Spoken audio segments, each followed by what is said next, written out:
Anabela Bonada is Director of Climate Adaptation Science at the University of Waterloo's Intact Center on Climate Adaptation. Good morning, Anabela. Thanks for joining us this morning. Good morning, Bill. Thanks for having me. How do you answer that question about what's going on right in front of us? You know, the hurricanes seem to be bigger and stronger. The skating season on the canal is shorter. And then whether or not you can attribute that directly to the climate change that we're talking about all the time. How do you know? Well, just answer that question for the ordinary person. What would you say?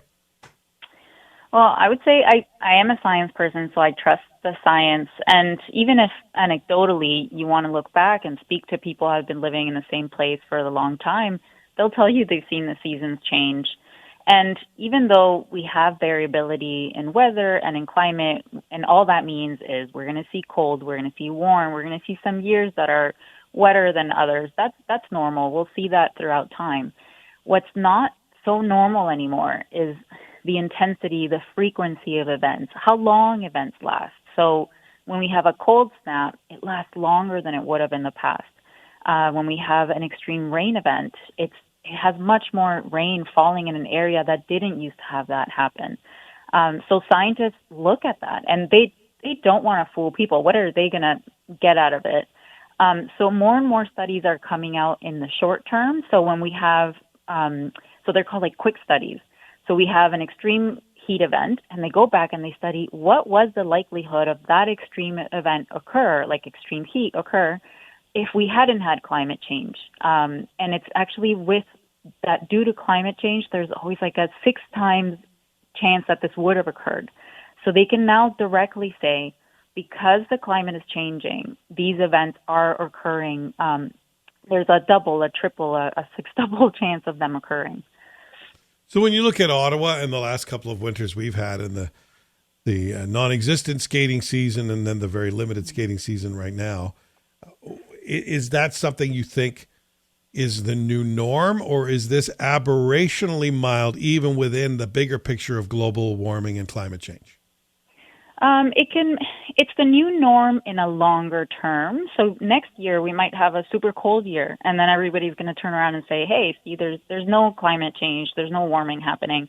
But then a couple of years after, we might have this occur again. Because again, let's remember this changes year by year. But what you have to focus on is that curve that's going up year by year. So even if the changes are small, the overall average is going up. So if we're having less ice this year and next year there's a bit more, but then less the next, that curve is still always going to be going up. So in the longer term, this is going to be our new normal. And by 2050, we might not have ice all winter on that river. And those are things that are evolving and we're going to see. But it's hard for us to picture such a long term. So as we focus on on the short term, I like what you said. Let's start thinking about preparing for these events. Well, I think that's the reality we're facing, right? I don't think there's going to be the global will, the political will. We can't even get people to stop dropping bombs on each other. So, these threats that are not as immediate and not right in your face, it's tough to get agreement on it. So to me, it's more about, what do we do about that? How do we prepare for that reality? What's life going to look like? If I'm in the tourist industry in Ottawa, I got to accept that just look at the 50-year curve of the Rideau Canal Skateway season, and it's definitely headed in a certain direction. So how do I adapt? How much do I count on that to keep my business going? I think those are the questions that are right in front of us we have to start answering. Yeah, and those are difficult questions, especially for business owners, but they do have to start thinking as more storm events come through, as our river, as our canal doesn't freeze, how am I going to sustain my business? And unfortunately, there has to be a bit of creativity there on offering something else. But we've seen this through time just with other changes, right? So when technology changes, we lose business to that technology. So with climate, I would suggest having the same mentality. Is think innovatively. How am I going to shift my business?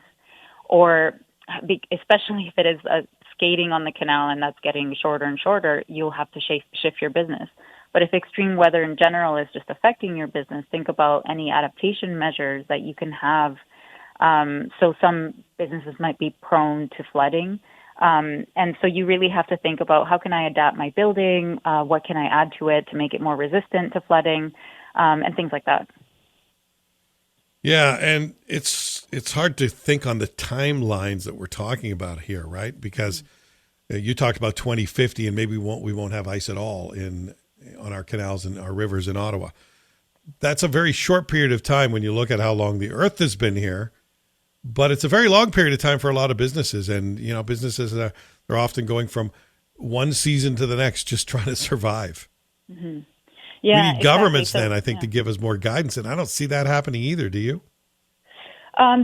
There's some guidance. So last year, the government released a national adaptation strategy, and one of the targets on there is for businesses to become more resilient to some of these extreme events. The focus is flooding, extreme heat, and wildfire, but the lack of ice in Canada, the lack of snow, is going to affect many businesses.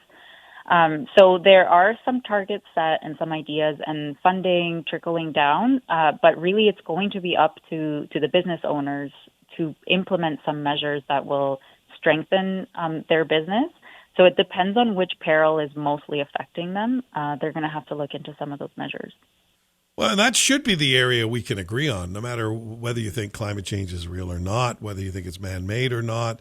I think you're right. We can all look and see what the world looks like in front of us. And if you have a memory that lasts more than 20 years, you think, well, it does seem to be a trend. So whatever's causing it and whether or not we can fix it, I have to prepare for it.